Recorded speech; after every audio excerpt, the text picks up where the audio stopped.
네, 오늘 말씀은 열왕기하 15장 23절에서 26절까지입니다. 네, 오늘 말씀은 열왕기하 15장 23절에서 26절까지입니다. 오늘 말씀은 열왕기하 15장 23절에서 26절까지입니다. 네, 우리 교독하시겠습니다. 제가 먼저 읽겠습니다. 유다의 왕 아샤라 제50년에 무나임의 아들 부가이아가 사마리아에서 이스라엘 왕이 되어 2년간 다스리며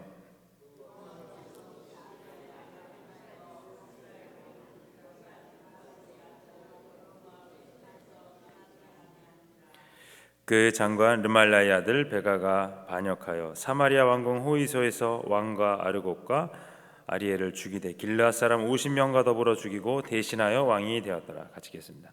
부가이아의 남은 사적과 그가 행한 모든 일은 이스라엘 왕 역대지락에 기록되니라. 아멘. 네, 오늘 말씀은 하나님의 평가 기준이라는 제목으로 말씀을 나누겠습니다. 아침 6시에 자명종이 울립니다. 그리고 우리는 깨어나게 됩니다. 근데 아침에 일어나면 우리가 하는 일이 있습니다. 네, 바로 이제 거울을 보고 세수를 하고 옷을 입습니다. 휴일에는 그렇지 않지만 평일에는 이제 계속 그렇게 하시는 분이 대부분이실 텐데요. 이제 그리고 집을 나옵니다.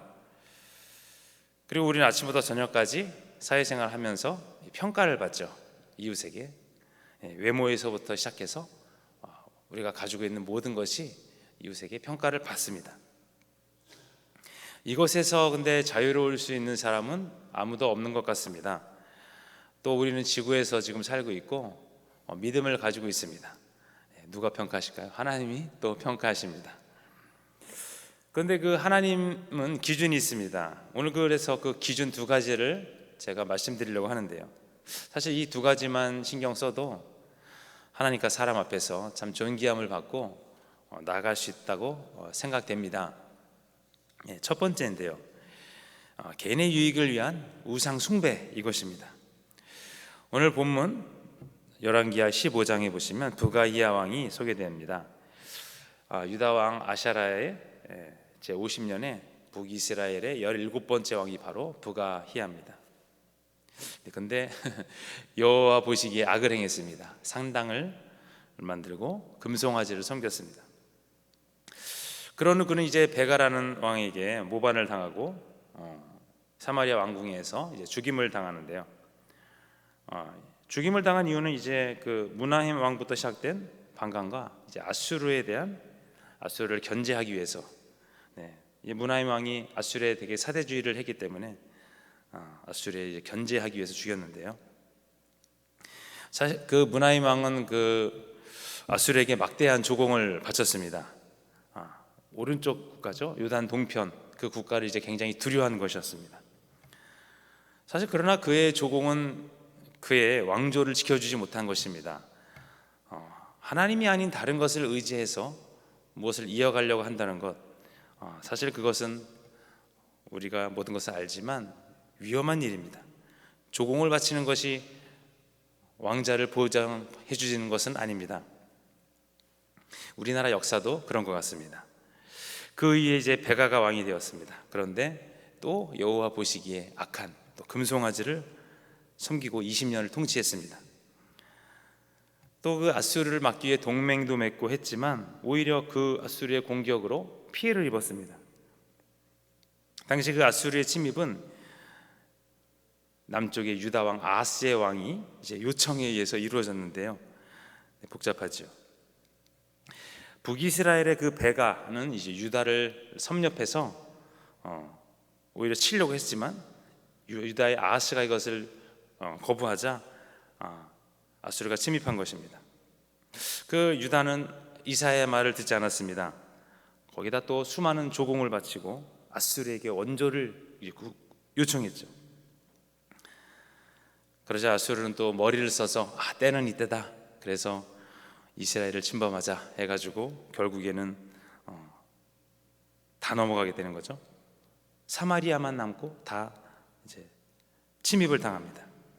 하나님만을 의지하지 않고 이웃을 의지한다는 것, 우리도 사실 우리 왼쪽 오른쪽 나라를 위로하지 않지만 사람을 많이 의지하게 되죠. 사실 하나님 외에 모든 것을 우리가 관심을 쏟는다는 것은 우상숭배라고 합니다. 탐욕은 또 우상숭배죠. 결국 모든 것이 아수르에 넘어갑니다. 그러나 또 아수르는 그 왕을 르신 왕을 죽이고 다메섹을 멸망시키고 모든 것들을 폐허를 만들죠. 이렇게 그 북왕국 역사가 210년간 9왕조에 19명의 왕이 바뀌었습니다. 그러나 이것도 모두 하나님이 예고하신 것처럼 나라가 이제 이리 갔다가 저리 갔다가 갈대처럼 흔들린 것입니다. 결국 이 갈대가 유브라데강, 결국 아수르에서 완전히 넘어가게 됩니다. 그러나 이런 사실들은 그 이전부터 하나님께서 많은 신호를 주신 것입니다. 오늘 그래서 기억해야 됩니다. 불순종이 하나님의 마음을 괴롭히는 것입니다. 금송아지를 만들고 여러 가지 행동을 하는 것은 결국 멸망의 책임은 누가 있겠습니까? 바로 우리들에게 있다는 것입니다. 하나님이 말씀하시기를 의인 10명이 있어도 소돔과 고모라 땅을 멸하지 않겠다 하셨는데 오늘 그 10명이 부족해서 멸망을 당했던 것을 우리가 알고 있습니다. 결국 더 들어가서 우리 부가히야와 우리 베가왕의 죄는 무엇입니까? 바로 그 정치적인 셈법을 이용해서 하나님을 이용한 것입니다. 우상숭배를 한 것입니다. 결국 사람의 비율을 맞춘 것인데요. 사실 이렇게 되면 신앙이 바른 신앙이 아닌 그 자기 유익에 따라 모든 것이 좌지우지하게 됩니다. 그렇게 되면 이제 하나님은 하나의 도구가 되는 것이죠. 하나님의 비율을 맞추는 것이 아니라 사람의 비율을 맞추느라 우리의 삶은 더 힘들게 됩니다. 결국 그렇게 되면 하나님이 내 안에 없는 것입니다. 불신이 되겠죠. 결국 사람과의 거리가 그리고 또 하나님과의 거리는 반비례한다, 이렇게 우리가 알 수 있겠는데요. 우상숭배를 한쪽으로 하고 있으니 하나님이 내 마음에 들어올 리가 없습니다. 죄송합니다.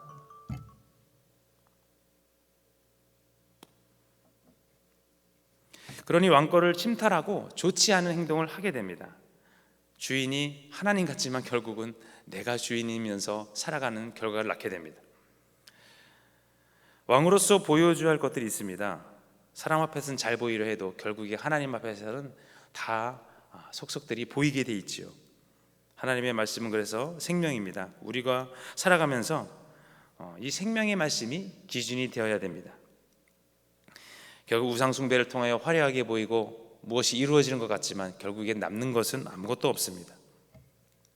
우리가 우상숭배를 떠나 하나님의 뜻대로 산다는 것은 그래서 참 성령의 인도함을 받는 것입니다. 사람의 뜻이 아닌 하나님이 사랑하시고 하나님이 영이신 성령을 따라가면 가꾸시고 이끄시는 분은 바로 우리 하나님이십니다. 그러니 엄청난 풍성한 결과가 나올 것입니다. 우상숭배는 탐욕이고 탐욕은 결국 죄를 낳는 것이죠. 사실 우상숭배의 위험은 어디에나 있습니다. 교회 열심히 나온다고 해서 나는 우상숭배 안 한다, 이렇게 말할 수는 없는 것입니다. 예전에 제가 한 교회에서 한 청년 남자 동생을 알고 있었습니다. 참 기도도 열심히 하고 신앙생활을 열심히 해서 참 도전이 되고 귀감이 되었는데요. 근데 어느 날 알고 보니 동성연애자였습니다. 조금 제가 충격을 먹었는데요. 누구도 하나님 앞에서는 선한 자가 없다는 것이죠. 오늘 우상숭배, 이것은 가장 기본적이면서 우리가 의외로 넘어지기 쉬운 부분입니다. 탐욕이 우상숭배이니 그럴 텐데요. 사실 우리가 다른 신을 믿는 것은 적은 일이지만 탐욕은 많이 우리 마음속에서 일어날 때가 있습니다. 그런데 사실 우리가 이 마음을 비우면 평안이라는 손님이 찾아옵니다. 아주 참 반가운 손님인데요. 마음을 비우는 것, 우리가 평안이라는 손님을 만나기 위해서 해야 하는 일, 마음을 비우는 일입니다. 오늘 말씀드린 그래서 이것이 하나님의 평가 기준 첫 번째입니다. 우상 숭배입니다. 두 번째입니다. 우리가 하나님의 평가 기준이 무엇일까요? 뜨겁지도 차갑지도 않은 신앙입니다. 오늘 본문 32절부터 유다 왕 요람이 나오는데요. 참 유다의 열째 왕인데요, 하나님의 참 정직한 왕으로 인정을 받았던 왕입니다. 그의 아버지 아사랴의 악행을 보고 나는 이러지 말아야겠다, 내 아버지가 이렇지만 나는 절대 그렇지 않아야겠다, 이렇게 해서 정직히 행한 왕이 바로 요람 왕입니다. 물론 이제 열왕기서에 보면 요담의 치세가 뭐냐면 이제 35절에 성전 그 윗문 건축만 하고 말았다 이렇게 나오긴 했지만, 그 역대하 27장에 보면 암몬과의 전쟁에도 승리하고 그걸과 3년간을 또 암몬으로부터 조공을 받는 그런 이제 좀 훌륭한 일을 한 왕이 바로 요람 왕인데요. 근데 요담 왕의 말년에는 아람의 르신 왕과 북이스라엘 베가가 동맹을 맺고 유다를 침공하게 됩니다. 근데 이제 유다를 침공하게 되었으니 북이스라엘과 남유다는 이제 친선은 완전히 깨어진 게 된 것이죠. 종료된 것입니다. 사실 근데 이것도 하나님의 다 섭리 안에 있는 것이 아니겠습니까? 제가 37절을 잠시 읽어보겠습니다. 그때 여호와께서 비로소 아람 왕 르신과 르말라의 아들 베가를 보내어 유다를 치게 하셨더라. 네, 그렇습니다. 사실 전쟁은 하나님께 속한 것입니다. 우리가 뭐라 해도 우리가 남북도 지금 갈려 있지만 성경 전체에서 보면 전쟁은 하나님이 주관하신다 이렇게 말씀하시죠. 오늘 그래서 요아스부터 아샤라를 거쳐 요담까지 4대 왕이 참 하나님께 잘 보였습니다. 정직한 왕으로 평가를 받았는데요. 사실 이것들은 이제 유다를 다스리게 된 것은 다윗 자손을 진멸한 아달랴의 악행 속에서도 요아스를 살려주시고 다윗에게 약속한 내가 너의 불을 끄지 않겠다 이렇게 하나님께서 약속하신 것을 이루시는 결국 하나님의 섭리 안에서 이루어진 것입니다. 참 아들이 아버지의 모든 것을 따랐습니다.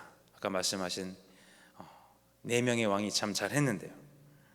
요아스는 성전 보수를 통해 하나님께 사랑을 나타냈고, 아마샤는 하나님의 말씀을 의지하여 에돔과 싸워 이겼습니다. 또 아들 아샤라는 영토 확장을, 또 정치 군사 안정, 그리고 마지막으로 요담은 하나님의 뜻을 따랐는데요. 그런데 죄송합니다. 자꾸 올리겠습니다.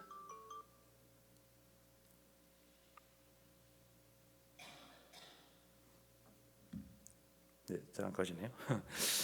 그런데 문제가 있습니다. 산당을 제거하지 않은 것입니다. 이것은 여호사밧 왕, 아사 왕 이후로 계속 하나님께 지적을 받은 대목이기도 했는데요. 산당이 그 혼합 신앙으로 이끌고 또 우상 숭배에 익숙해질 수 있습니다. 여호와의 눈에 정직한 왕들도 선행만 아니라 악행도 저질렀다는 것이죠. 다 회개의 자리로 나와야 됩니다. 결국 우리가 차지도 뜨겁지도 않은 그런 신앙을 가져서는 안 되는 것인데, 사실 완벽할 수 없는 것이 사람입니다. 그 누구도 부인할 수 없습니다. 완벽하면 하나님이실 것입니다. 근데 중요한 것은 우리가 회개하면 우리가 한 발짝 한 발짝 주님 앞에 더 나갈 수 있다는 것입니다. 복되신 하나님의 뜻을 따르기에는 우리의 능력과 지혜가 많이 부족하지요. 그러나 한 발짝 한 발짝 나가는 것이 더 중요하다는 사실을 아실 것입니다. 간단한 예지만 우리가 커피를 마시는 데 있어 커피가 차지도 뜨겁지도 않으면 그 맛이 어떨까요? 맛이 별로일 것입니다. 또 목욕탕에 갔는데 물이 미지근합니다. 어떨까요? 별로일 것이죠. 또 남녀간의 만남도 그렇습니다. 뜨겁지도 않고 미지근하면 곧 안 있어서 이제 헤어질 텐데요. 요아스부터 요담 왕까지 참 왕이 뜨거운 신앙생활을 했습니다. 그러나 한편으로 미지근한 신앙을 했기 때문에 하나님의 책망하시는 장면이 오늘 우리가 보게 된다는 것입니다. 결국 하나님과 우리들이 신랑과 신부라 이렇게 성경은 비유하고 있습니다. 결국 미지근한 마음으로 하나님을 섬길 수는 없는 것입니다. 왜일까요? 신랑과 신부의 관계이기 때문입니다. 사실 그 미지근한 신앙은 적은 문제가 아닙니다. 왜냐하면 알고도 잘 믿지 않는 것이기 때문에 발전성이 없다고 볼 수 있죠. 또 알려주어도 계속 그 자리에 머물러 있는 것이 뜨뜻미지근한 상황입니다. 근데 사실 우리 주위에서 이런 분들을 적잖게 많이 보게 되는데요. 많은 크리스천이 적당히 하고 적당히 사는 경우도 있습니다. 사실 그래서 우리도 인생도 적당히 살 수 있습니다. 그러나 하나님이 말씀하셨죠. 내가 이런 사람을 토해내겠다. 직접 말씀하셨습니다. 사실 왜일까요? 이것은 또 다른 이유가 있습니다. 바로 두 마음을 품는 것과 다르지 않을 것 아니겠습니까? 네, 신랑과 신부의 관계인데 두 마음을 품으니 뜨겁지 않은 것이죠. 그래서 우리가 제대로 알아야 됩니다. 하나님을 말입니다. 완전히 모르니 우리가 적당히 타협을 하고 하나님의 모든 것을 그래서 알아야 됩니다. 사실 그래서 하나님을 정확히 하게 되면 우리는 하나님을 믿지 않을 수 없을 것입니다. 그러나 하나님은 믿어라 강압적으로 이렇게 하시는 분이 절대 아니십니다. 우리에게 자유를 주시고 우리에게 선택권을 주시고 우리를 기다려 주시고 이끄십니다. 그렇기 전에 그래서 우리가 먼저 깨닫고 알아야 됩니다. 그래서 그러기 위해서는 우리가 현실을 잘 파악을 해야 되겠죠. 그리하여 지혜를 얻고 하나님에 대한 관심을 더욱 가져야 될 줄 믿습니다. 그리고 기도해야 됩니다. 생각한 마음을 지켜주시는 분은 바로 우리 하나님이십니다. 우리를 불러주신 주님이 사실 이끌지 않으면 우리가 이 자리까지 나올 수 없었을 것입니다. 또 하나님을 온전히 따를 수 없었을 것입니다. 네, 결론입니다. 네, 오늘 하나님의 평가 기준이 무엇일까? 네, 두 가지를 알아보았습니다. 첫째는 개인을 위한 우상 숭배, 그리고 차갑지도 뜨겁지도 않은 것을 우리가 말씀드렸습니다. 그래서 하나님을 믿고 뜨겁게 신앙생활을 하는 것은 참 너무나 큰 은혜요, 또 복이 아닐 수 없을 것입니다. 오늘 그러한 은혜를 주신 주님께 감사드리면서 오늘도 승리하시는 하루 되시기를 예수님 이름으로 축복합니다. 기도하겠습니다. 하나님 감사합니다. 오늘도 하나님의 평가 기준이라는 제목으로 말씀을 나누었습니다. 하나님도 평가하십니다. 하나님, 그러나 그 평가는 우리가 하나님 앞에 온전히 서는 것입니다. 우리에게 너무나 이롭고 너무나 즐거운 그런 길임을 믿습니다. 우상 숭배를 버리고 뜨거운 신앙생활, 하나님만 바라보는 생활, 아버지 시간 스데반처럼, 다윗처럼, 바울처럼 하나님만 바라보다가 하나님께 영광 돌리고 하나님께 큰 상급을 받는 그런 귀한 신앙인 될 수 있도록 도와주시옵소서. 삶이 어찌됐든 간에 우리가 회개하며 나가기 원합니다. 한 걸음 한 걸음 그 발걸음이 작을지라도 결국에 목적지에 이를 때에 하나님 우리를 크게 쓰임받게 하시고 하나님의 영광 가운데 거하게 하실 줄 믿습니다. 도와주시옵소서. 하나님, 특별히 오늘도 귀한 헌금 손길 이 시간 있습니다. 그 헌물이 하나님 작은 손길이 아님을 믿습니다. 귀한 마음, 귀한 믿음, 하나님께 영광 드리고자 드린 그 손길 위에 하나님 아버지 30배 60배로 갚아주시고 주님의 놀라운 일이 아버지 벌어지게 하시고 하나님 나라 건설되는데 부족함이 없도록 하시며 함께하여 주옵소서. 예수님 이름으로 기도드립니다. 네, 우리 기도하기 원합니다. 먼저 교회를 위해서, 그리고 우리 성도님들 가정을 위해서, 그리고 우리 담임 목사님과 원로 목사님의 영육간의 충만함과 강건함과 또 아버지 모든 것들을 위해 기도합니다. 그리고 어제 출발한 우리 해외 선교 팀들 무사히 안녕히 충만한 마음으로 많은 영혼들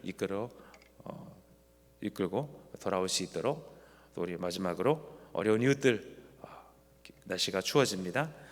생각하시면서 또 마음의 상처와 또 우리 육신의 질병을 가지고 계시는 분들을 위해서 우리 이 시간 간절하게 기도하시다가 돌아가는 시간 갖겠습니다. 주여 한번 부르시겠습니다.